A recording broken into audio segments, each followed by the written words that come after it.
Todos conocemos a Edgar Allan Poe, también a Lovecraft o Stephen King. La historia de la narrativa de terror es rica en autores que destacaron en su intento de generar inquietud y desasosiego a través de la palabra. Uno de los mejores fue Algernon Blackwood, incansable fabulador de historias de fantasma y otras aventuras sobrecogedoras y maravillosas. Publicó 10 libros de historias cortas entre los años 40 y 50. Escribió también 14 novelas, la mayor parte de las cuales quedaron inéditas. Amaba apasionadamente la naturaleza y muchas de sus historias dan fe de ello. Espero que te guste. Terror en la isla. Comencemos con la historia.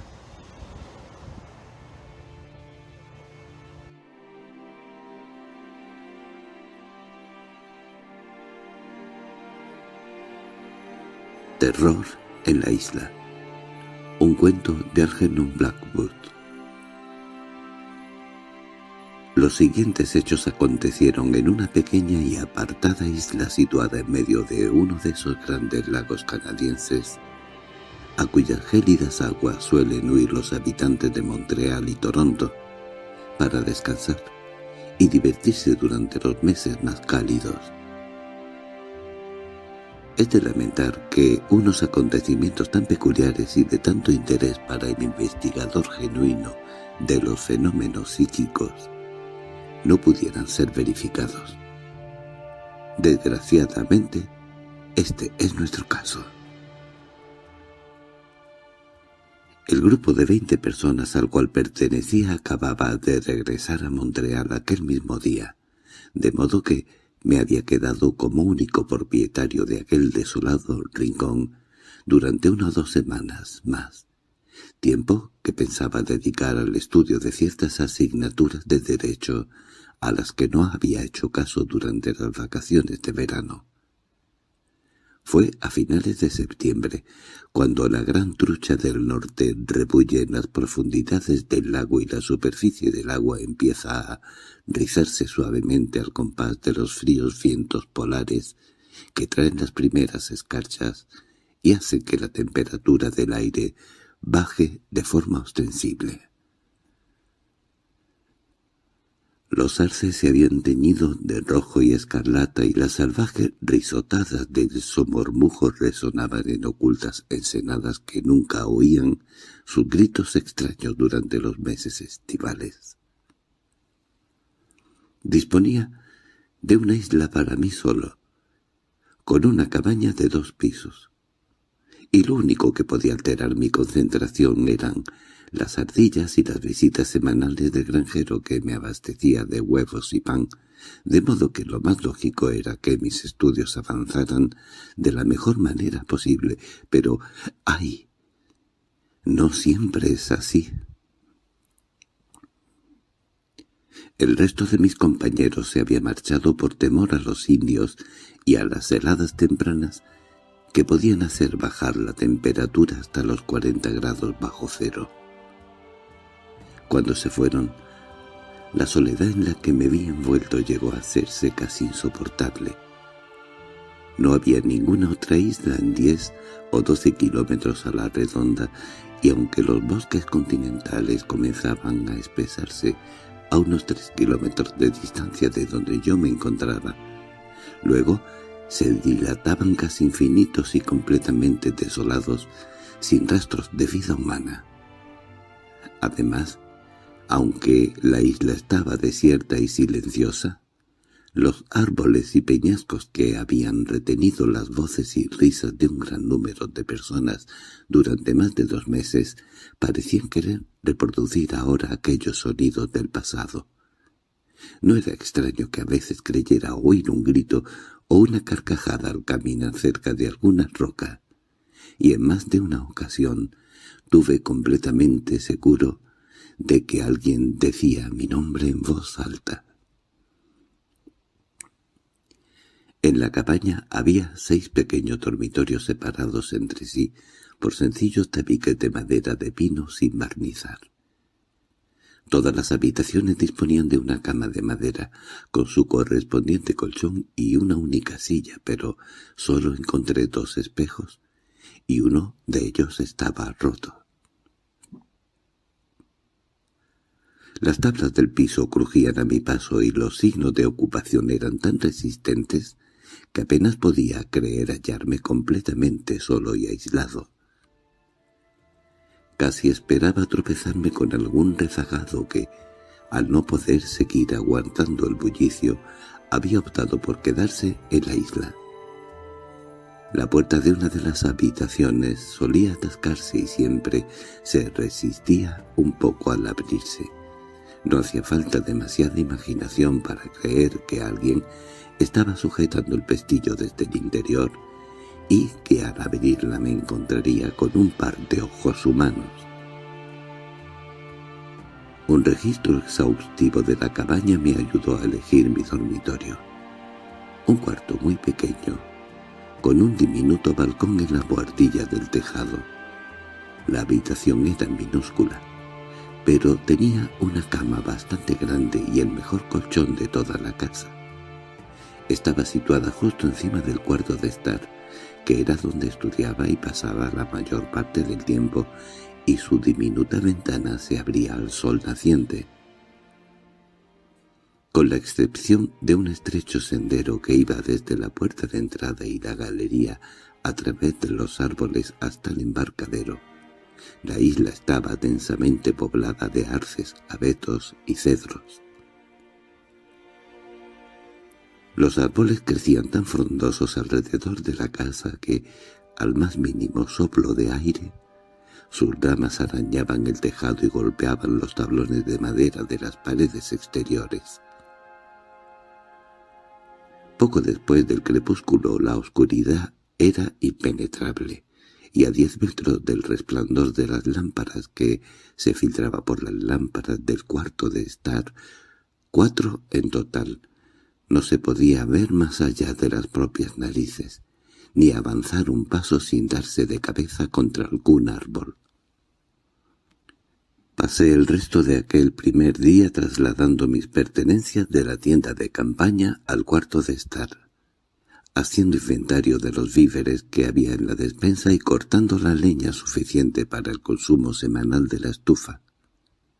Luego, justo antes de la puesta de sol, di un par de vueltas a la isla con la canoa para prevenir cualquier posible amenaza.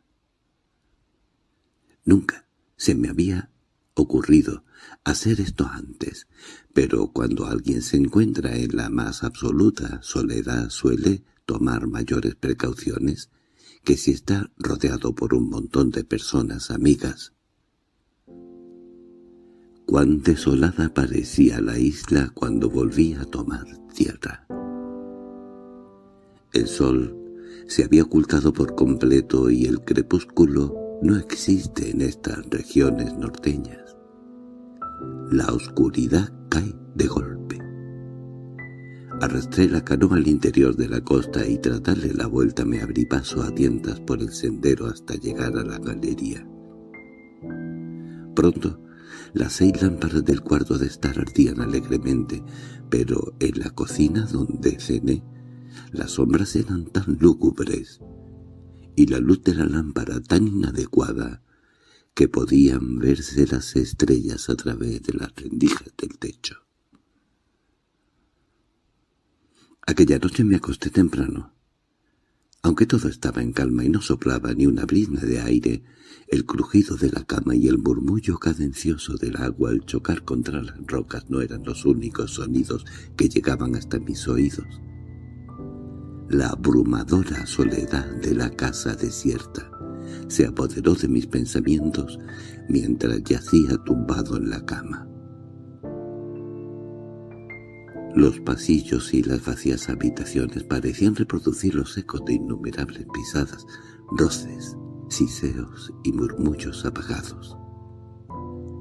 Cuando al fin pude dormirme, aquellos ruidos se mezclaron con las voces que poblaban mis sueños.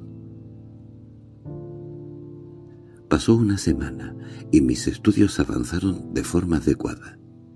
El 10º día de mi solitaria estancia en la isla ocurrió un suceso extraño. Nada más despertar, después de una noche de sueño reparador, me di cuenta de que sentía una profunda repulsión hacia la estancia que había elegido como dormitorio. La atmósfera del recinto me sofocaba. Cuanto más intentaba definir el motivo de esta aversión, más irracional me parecía. Había algo en aquel dormitorio que me asustaba. Aunque resultaba de lo más absurdo, no pude quitarme dicho sentimiento de encima mientras me vestía, y en más de una ocasión me sorprendí a mí mismo temblando, consciente de un impulso irresistible por salir antes del cuarto.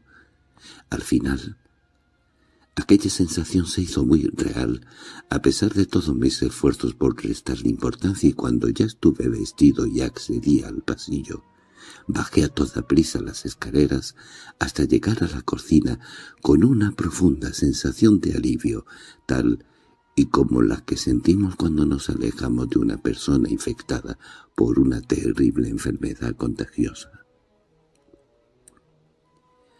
Mientras preparaba el desayuno, intenté recordar cualquier cosa extraña que pudiera o hubiera podido acontecer en mi dormitorio la noche anterior, con la esperanza de descubrir si aquella insólita repulsión se debía a algún incidente desagradable que hubiera tenido lugar durante la madrugada.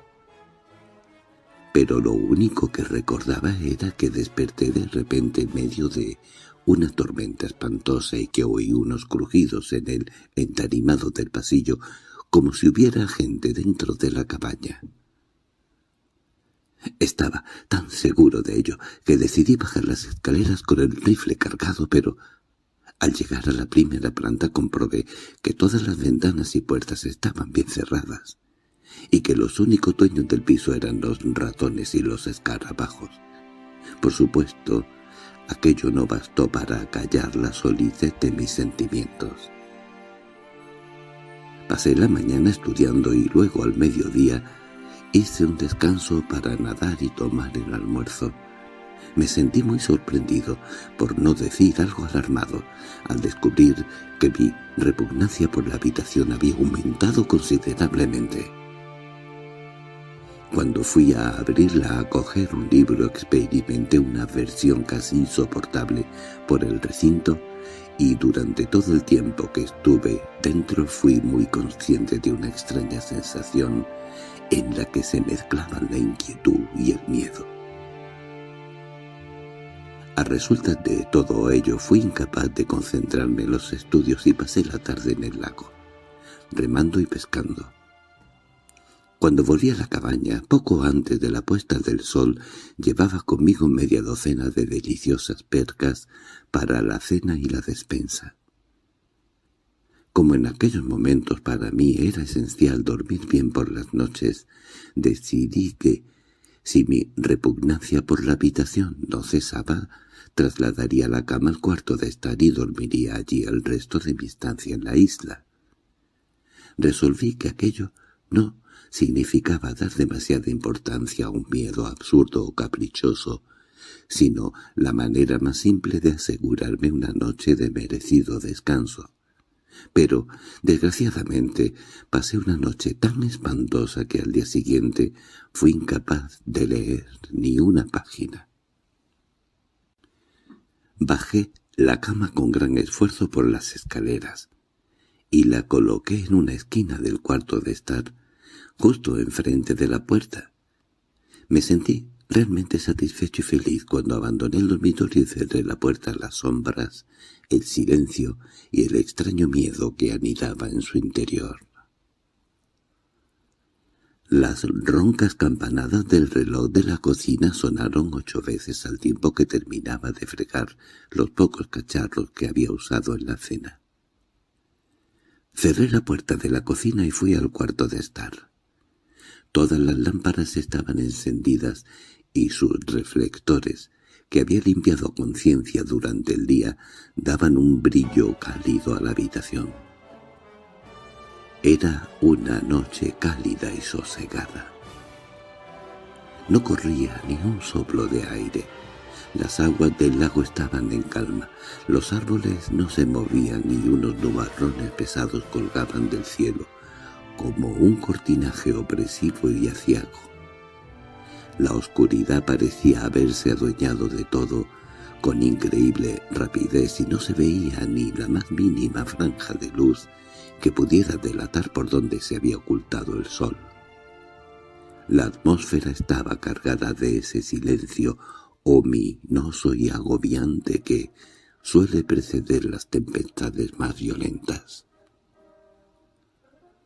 Me senté delante de los libros con la cabeza inusualmente despejada y la agradable satisfacción de saber que había 5 percas magníficas en la nevera de la despensa, congratulándome, además de que al día siguiente vendría el viejo granjero con el pan y los huevos, así que pronto estuve metido de lleno en mis libros.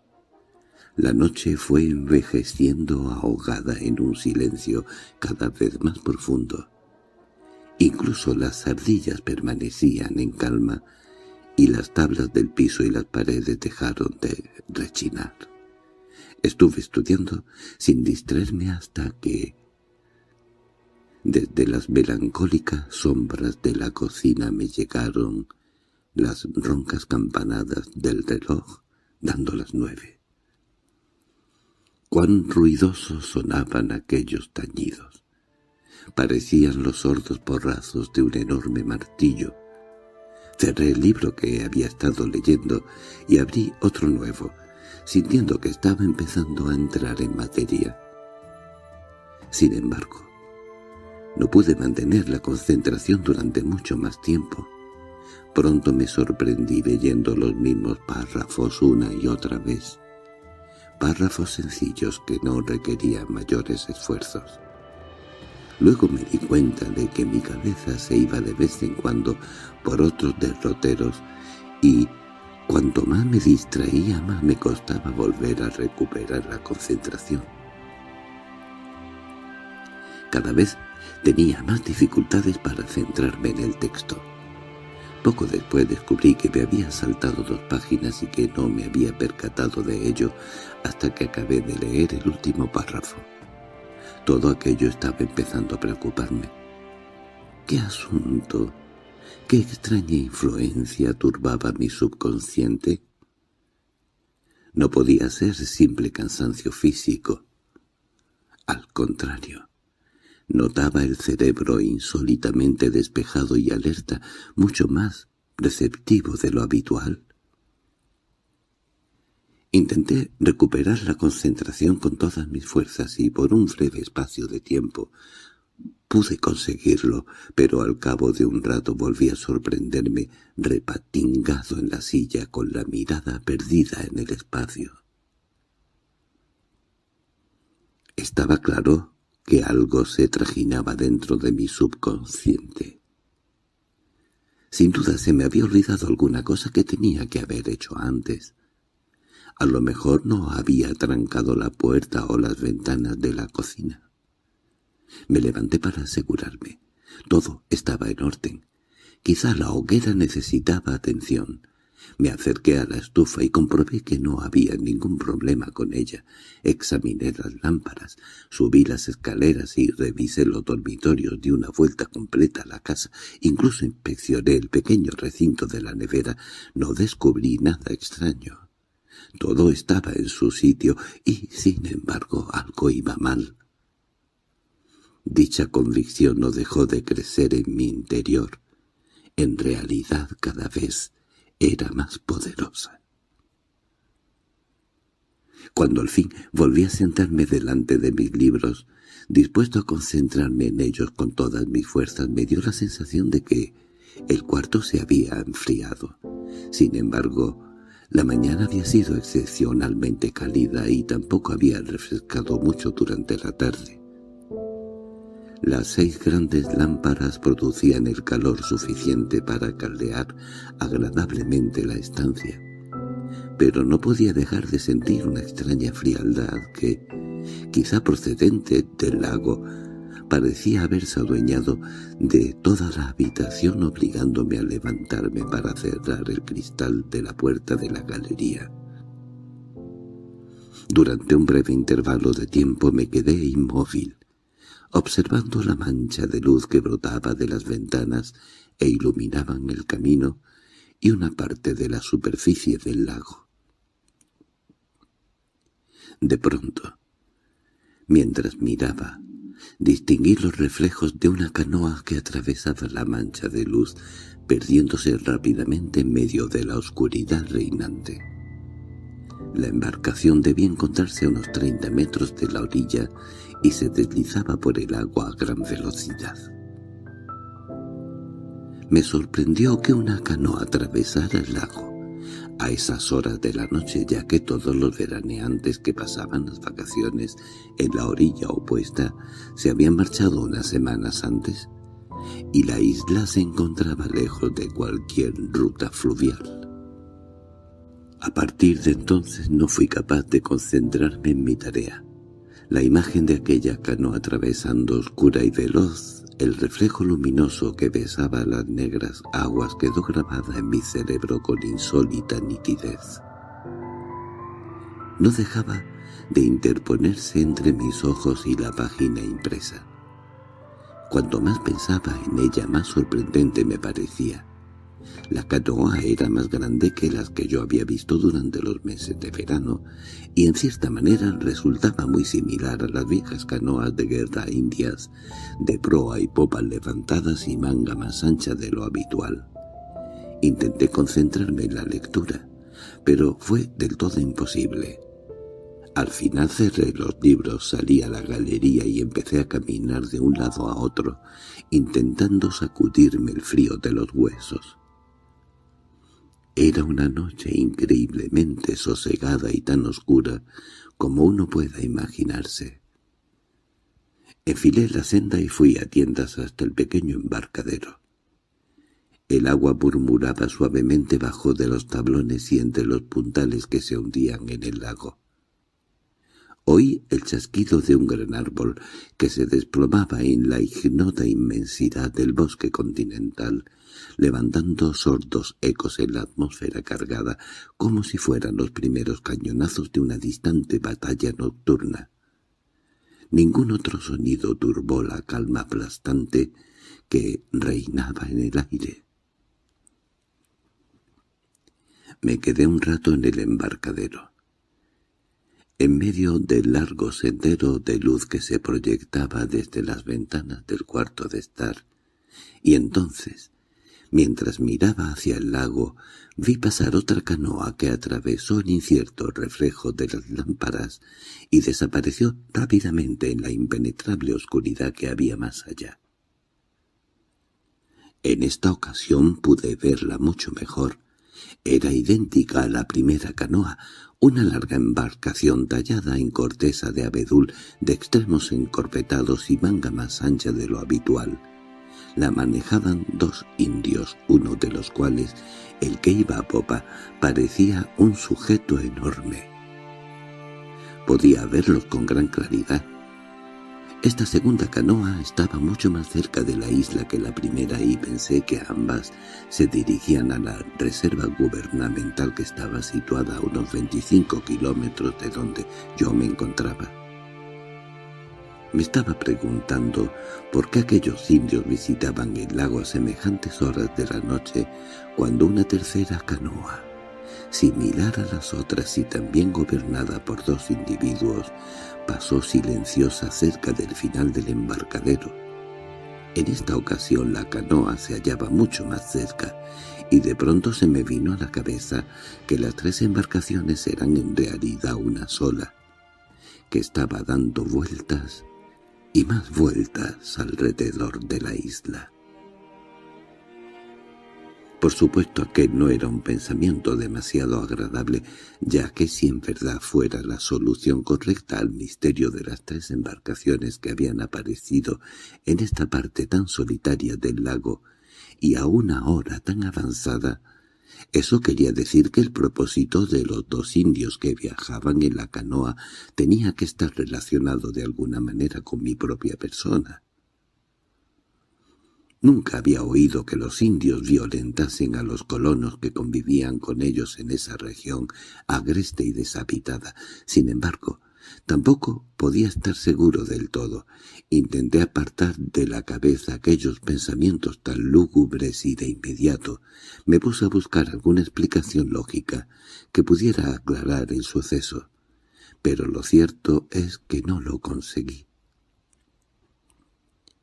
Mientras tanto, guiado por el instinto de conservación, me aparté del sendero de luz en el cual había permanecido parado hasta entonces y me oculté entre las sombras de una roca para comprobar si la canoa volvía a aparecer. Desde allí podía ver el lago sin que nadie me localizara y me pareció una precaución más que razonable. 5 minutos después, tal y como había anticipado, la canoa hizo su cuarta aparición. Esta vez se encontraba a menos de 20 metros del embarcadero, y advertí que los indios pretendían tomar tierra. Reconocí a los 2 individuos que habían pasado antes. Uno de ellos, el timonel, era en verdad un indio inmenso. Sin duda se trataba de la misma canoa. Ahora estaba seguro de que aquellos 2 hombres, por algún extraño motivo que solo les concernía a ellos, habían estado dando vueltas alrededor de la isla, esperando el momento propicio para desembarcar. Entorné los ojos, intentando seguirlos en medio de la oscuridad, pero la noche se los había tragado, y tampoco pude captar el poderoso y rítmico chapoteo de las palas sobre la superficie del agua. La canoa volvería a ser acto de presencia en breves momentos, y era posible que en esta ocasión tomaran tierra. Tenía que estar preparado. No sabía cuáles eran sus intenciones, y 2 contra 1, siendo ellos indios enormes, en una isla desierta y a la hora tan avanzada de la noche, no era precisamente mi idea de una velada agradable. En un rincón del cuarto de estar apoyado contra la pared descansaba el rifle Marlin de 22 milímetros, con 10 cartuchos y el cargador y otro más en la engrasada recámara. Tenía el tiempo justo de ir a la cabaña y atrincherarme en dicho rincón. Sin dudarlo ni un momento eché a correr hacia la galería, eligiendo cuidadosamente mi camino entre los árboles para evitar que alguien localizara mi figura en el reflejo de las luces que salían de las ventanas. Entré en la casa. Cerré la puerta que daba a la galería y apagué las 6 lámparas tan pronto como pude. No sería adecuado permanecer dentro de una habitación brillantemente iluminada, donde todo el mundo podía observar mis movimientos desde el exterior, mientras que yo apenas vería otra cosa que la profunda oscuridad reflejada en los cristales. Iba contra todas las normas de la guerra y no quería dar ventajas innecesarias al enemigo. Y este enemigo, si en verdad lo era, sin duda sería lo suficientemente poderoso y astuto como para no necesitar dichas concesiones. Me atrincheré en la esquina del cuarto de estar, la espalda apoyada contra la pared, sintiendo en mi mano el frío contacto del cañón del rifle. La mesa repleta de libros se interponía entre la puerta y el lugar en el que me encontraba, pero justo después de apagar las luces la oscuridad se hizo tan profunda que apenas pude ver nada. Luego, poco a poco, empecé a distinguir el perfil de la habitación, así como los marcos de las 4 ventanas. Al cabo de varios minutos la puerta, la parte superior que estaba cristalada, y las 2 me miraban a la galería aparecieron claramente perfiladas en la oscuridad, lo cual me alegró mucho, ya que sería capaz de distinguir a los indios, si al final se acercaban a la cabaña y podría anticiparme a sus planes.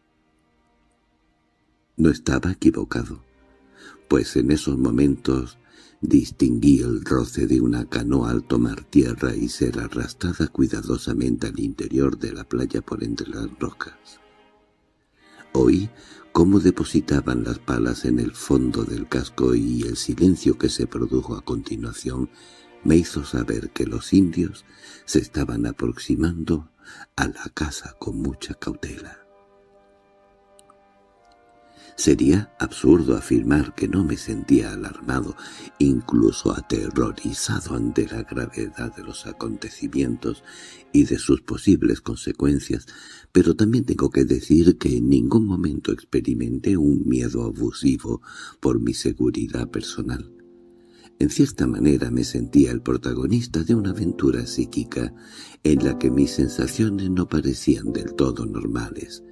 El miedo físico no entraba dentro de mis temores, aunque no me separé del rifle en toda la noche, a pesar de estar completamente seguro de que no me sería de gran ayuda frente a los horrores que desfilaban delante de mis ojos.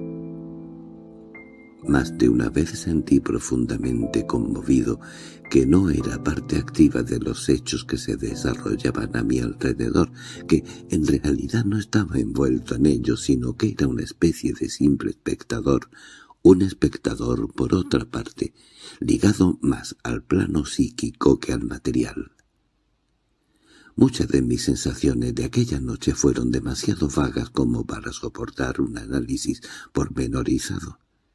Pero lo que sí me acompañará hasta el final de mis días es una sensación de horror indecible y la miserable convicción de que si aquella tensión insoportable hubiera durado un poco más, sin duda habría perdido la cabeza. Seguía agazapado en mi rincón esperando pacientemente el desarrollo de los acontecimientos. La casa estaba tan silenciosa como una tumba. Pero las voces inarticuladas de la noche resonaban en mis oídos. Incluso pude captar el suave fluir de la sangre en las venas y el rítmico latido del pulso en las muñecas. Si los indios accedían a la cabaña por la parte de atrás, se darían de bruces con la puerta de la cocina, que estaba firmemente cerrada, así como todas sus ventanas. No podrían entrar sin provocar un jaleo considerable que yo, sin duda, oiría. El único modo de acceder a la casa era por la puerta principal, y yo no apartaba los ojos de ella ni un solo segundo. Mi visión se fue adaptando poco a poco a la oscuridad. Observé la mesa, que casi ocupaba todo el cuarto, dejando tan solo un estrecho pasillo a cada lado. También podía distinguir los respaldos de las sillas apoyados contra ella y los papeles y el tintero que descansaban sobre el blanco mantel. Recordé las caras risueñas y amables que se habían sentado a la mesa durante los meses de verano, y deseé con más fuerza que nunca que el amanecer llegara cuanto antes. Al menos de 1 metro a mi izquierda se abría el pasillo que daba a la cocina y a las escaleras del piso superior, que estaban muy cerca del cuarto de estar. A través de las ventanas podía distinguir las negras siluetas de los árboles. Ninguna rama se movía, ninguna hoja se agitaba. Se sucedieron unos momentos de silencio angustioso, y entonces capté un suave crujido en los tablones de la galería, tan suave que más parecía el producto de mi imaginación que un sonido real. Justo después, una figura oscura se perfiló en el cristal de la puerta y distinguí una cara que se apretaba contra el panel superior. Un escalofrío recorrió mi espina dorsal y noté cómo se me erizaban los pelos de la nuca. Era la figura de un indio enorme de hombros anchos y robustos. En realidad se trataba del individuo más grande con el que me había cruzado en toda mi vida. pude ver, gracias a alguna extraña cualidad interna de mi cerebro, que poseía un rostro cuadrado de nariz aquilina y unos pómulos marcados y recios. No logré determinar la dirección de su mirada, pero por los destellos que surgían de sus ojos mientras recorrían la estancia, supe que en ningún rincón del cuarto escapaba a su examen. La negra figura permaneció allí quieta durante más de 5 minutos. Parecía tener los hombros echados un poco hacia adelante, de modo que la cabeza quedaba a la altura de los cristales. Detrás de él, pero bastante cerca, la sombría silueta del siguiente indio se balanceaba de un lado a otro como un árbol azotado por el viento. Mientras esperaba, en agónica inmovilidad, sus futuros movimientos, un escalofrío helado recorrió mi espalda y el corazón a veces parecía detenerse en mi pecho un instante para luego volver a latir de nuevo con extraordinaria rapidez. Tenían que oír su alocado palpitar y el ruido de la sangre que fluía en mis venas. Y entonces, mientras notaba cómo el sudor resbalaba por mi cara, sentí un deseo casi irresistible de echarme a gritar, a aullar, a golpear las paredes como un chiquillo. Quería moverme, saltar, hacer cualquier cosa que pusiera fin a aquella espera angustiosa y desembocara de una vez por todas en el inevitable final. Fue, sin duda, esta inclinación la que me llevó a hacer un nuevo descubrimiento. Cuando intenté coger el rifle y levantarlo para apuntar a la puerta, listo para disparar si fuera necesario, me di cuenta de que era incapaz de moverme. Los músculos, paralizados por un extraño miedo, se negaban a obedecerme. En verdad se trataba de una espantosa contrariedad. Oí un débil chirrido en el pomo del latón de la puerta y la hoja se abrió varios centímetros. Hubo una pequeña pausa y luego se abrió un poco más. Aunque no pude captar ningún ruido de pasos, distinguí cómo los dos individuos penetraban en la estancia. El que iba detrás cerró la puerta con sumo cuidado. Estaba a solas con ellos. Entre aquellas 4 paredes. ¿Serían capaces de verme acurrucado y silencioso en mi rincón? ¿Acaso ya me habían localizado?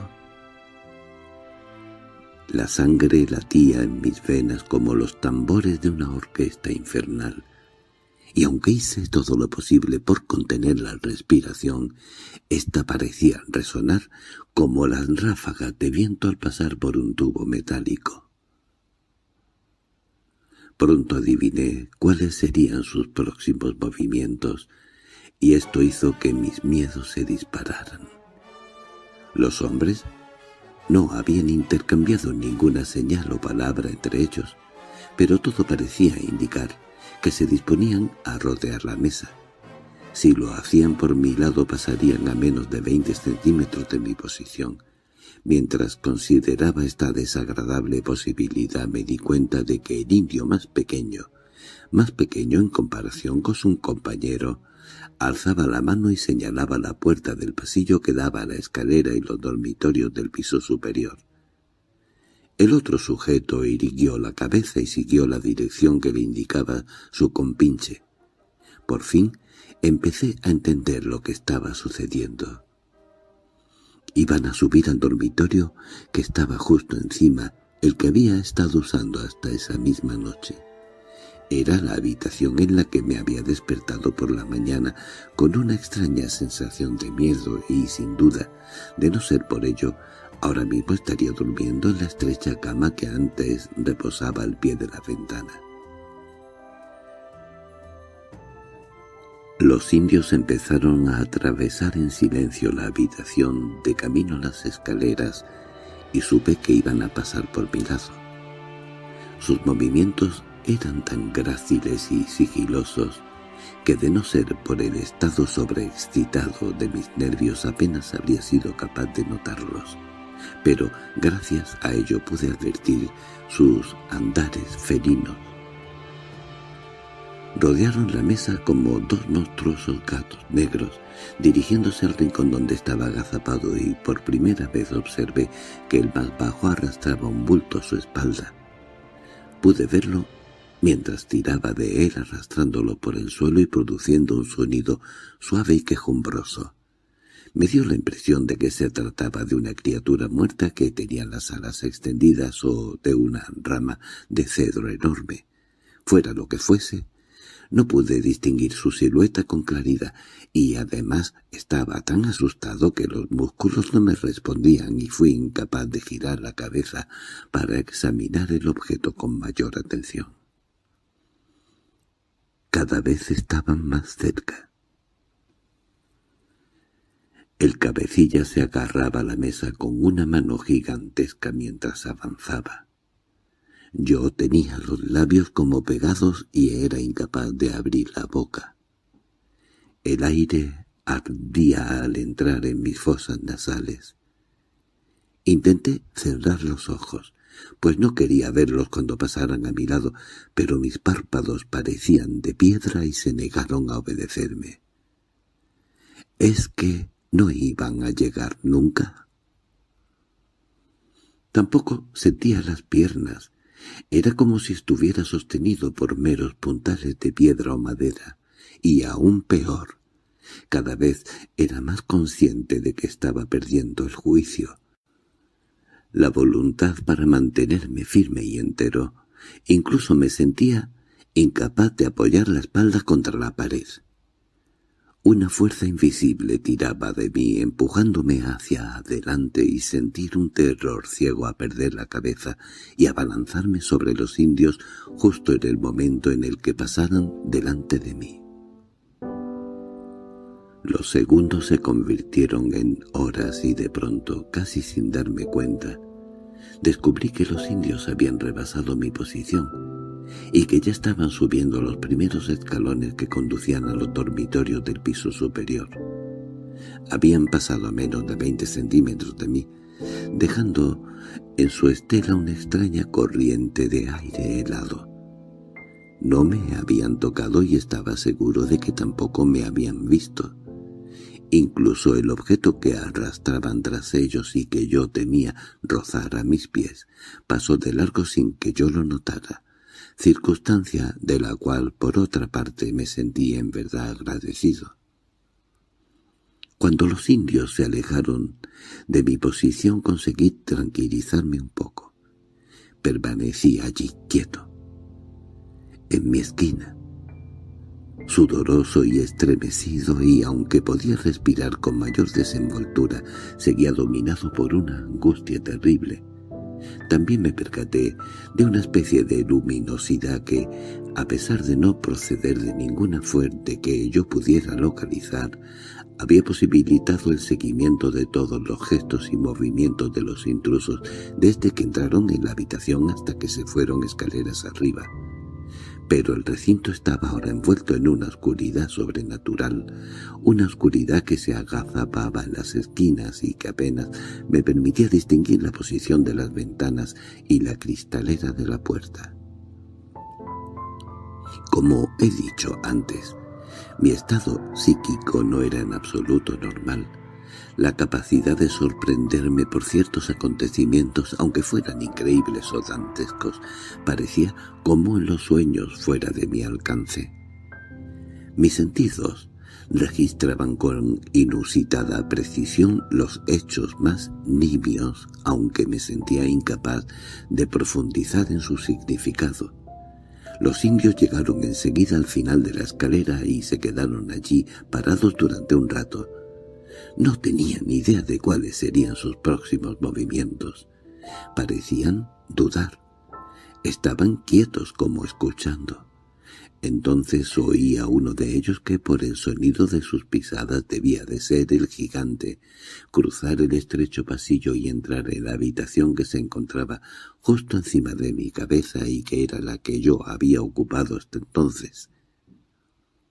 Si aquella misma mañana no hubiera experimentado una repulsión intolerable por el dormitorio. Sin duda en esos momentos estaría acostado en la cama, con aquel indio inmenso acechando mi sueño. Durante un breve espacio de tiempo se produjo un silencio tan absoluto como el que debía reinar en el mundo antes de que se creara la vida. Pero el silencio fue roto por un largo y estremecedor aullido de espanto que resonó en las profundidades de la noche, finalizando en una especie de gorgoteo entrecortado. En ese preciso momento el segundo indio abandonó su lugar en lo alto de la escalera y se unió a su compinche en el interior del dormitorio. Oí cómo arrastraban la cosa por el suelo.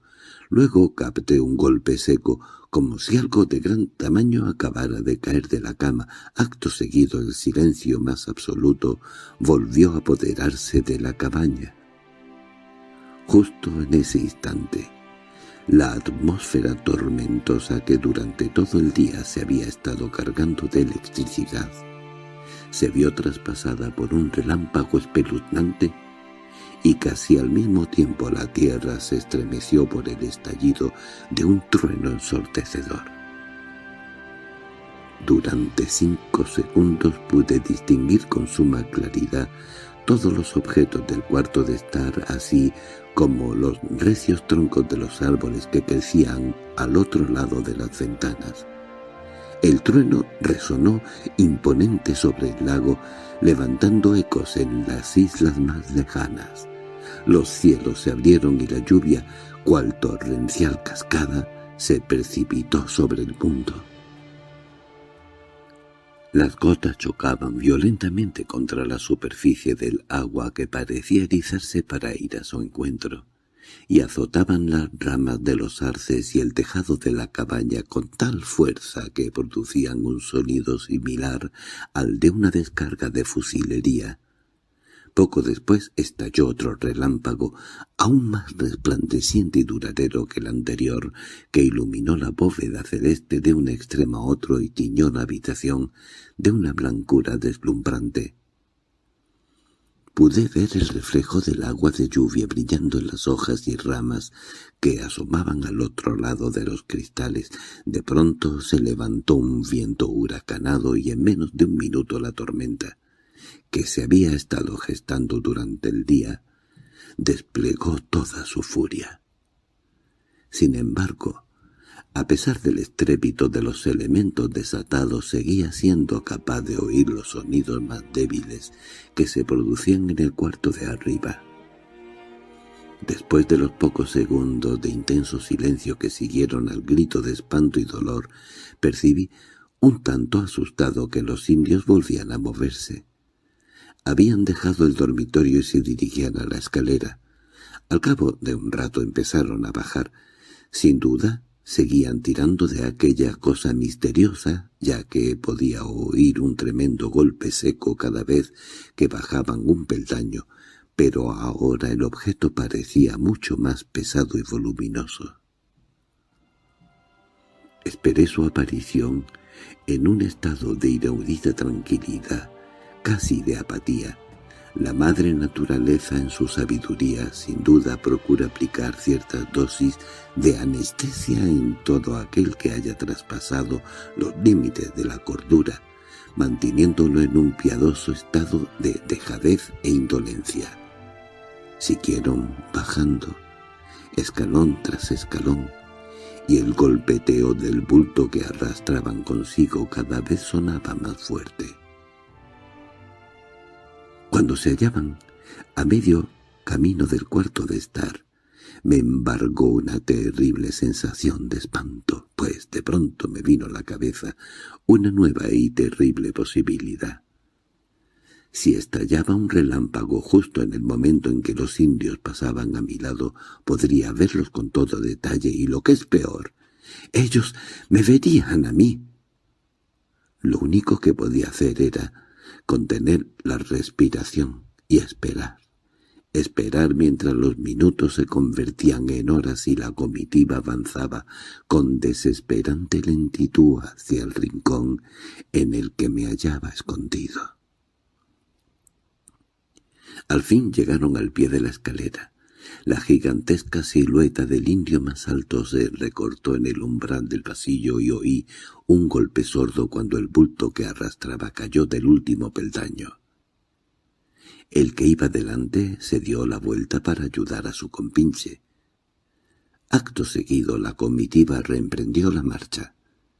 Los indios entraron en la habitación, giraron a la izquierda, muy cerca de donde yo me encontraba, y empezaron a avanzar con lentitud pegados a la mesa. El cabecilla se hallaba ahora detrás de su compañero que arrastraba el bulto por el suelo, un bulto que apenas podía distinguir. El sujeto que iba delante se detuvo un poco antes de llegar a mi rincón. Justo en ese momento, y como suele ser habitual en algunas tormentas, la lluvia y el viento cesaron de repente y la cabaña quedó sumida en un silencio absoluto. El corazón dejó de latir en mi pecho durante unos segundos, y entonces aconteció lo que yo más temía. Un relámpago terrible iluminó la habitación y todo su contenido con despiadada crudeza. El gigantesco cabecilla se encontraba ahora a unos pasos por delante de mí. Tenía una pierna extendida en el acto de dar un paso adelante. Volvió los robustos hombros hacia su compinche y en su recio perfil pude distinguir los atributos de una personalidad fiera y salvaje. Miraba con fijeza el bulto que su compañero arrastraba por el suelo, pero sus rasgos, nariz aquilina, pómulos altos, pelo negro como el carbón y pronunciada barbilla, quedaron grabados en mi cerebro para siempre. El segundo indio, que parecía un enano en comparación con el otro, apareció de repente en menos de 30 centímetros de mi rostro. Avanzaba encorvado, tirando del bulto que arrastraba por el suelo, en una posición deforme que añadía un horror suplementario a la escena que se representaba ante mis ojos. Y el bulto que yacía sobre las ramas de cedro que el indio sujetaba por su largo tronco nudoso era en realidad el cuerpo de un hombre blanco. Le habían arrancado el cuello cabelludo y la sangre le embadurnaba la frente y los pómulos. Y entonces, por primera vez en toda la noche, el espanto que había paralizado mis músculos y mi voluntad dejó de atenazarme. Lancé un grito histérico, extendí los brazos en dirección a la garganta del indio más grande, pero lo único con lo que se toparon mis manos fue con un vacío absoluto. Acto seguido me desplomé inconsciente sobre el entarimado. Había reconocido el cuerpo. Tenía la misma cara que yo. La luz del día entraba por las ventanas cuando la voz de un hombre me trajo de vuelta al mundo de los vivos. No me había movido en toda la noche del lugar en que me desvanecí, y el hombre que sujetaba en la mano una cesta llena de pan parecía erguido a mi lado.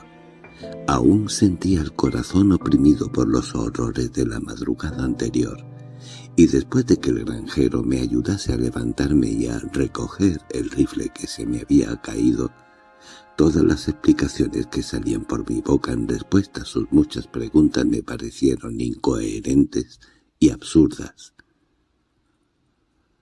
Aquel mismo día, después de un registro infructuoso de la cabaña, abandoné la isla y me fui con el granjero a pasar los últimos 10 días de vacaciones que me quedaban, y cuando llegó la hora de regresar a casa había conseguido acabar los estudios y recobrar el equilibrio perdido.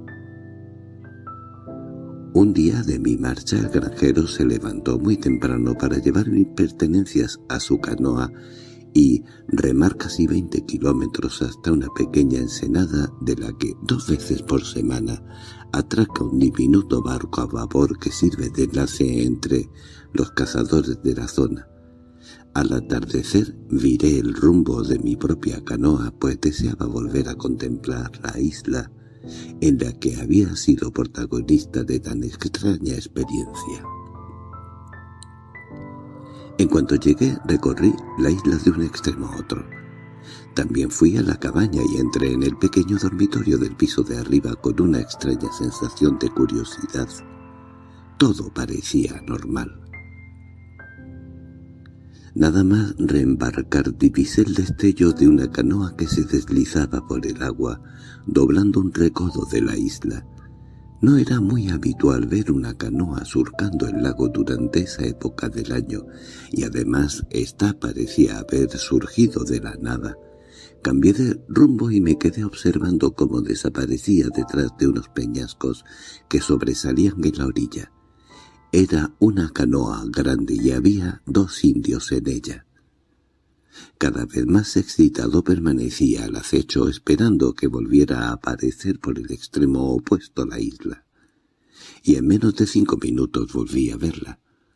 Apenas me separaban 200 metros de ella y los indios sentados sobre sus talones remaban con gran rapidez en mi dirección. Jamás en toda mi vida he remado con tanta celeridad como lo hice durante los siguientes minutos. Cuando me volví para mirar a mi espalda, los indios habían cambiado de rumbo y de nuevo estaban dando vueltas y más vueltas alrededor de la isla. El sol se hundía detrás de los bosques continentales y las nubes rojizas del ocaso se reflejaban en las aguas del lago. Eché una última mirada a mi alrededor y vi que la enorme canoa con sus 2 extraños tripulantes seguía dando vueltas a la isla. Las sombras caían sobre el mundo. El lago se fue oscureciendo poco a poco. La brisa nocturna acarició mi rostro y la canoa, al igual que sus 2 ocupantes fantasmales, desapareció al fin detrás de un enorme peñasco que surgía de entre las aguas.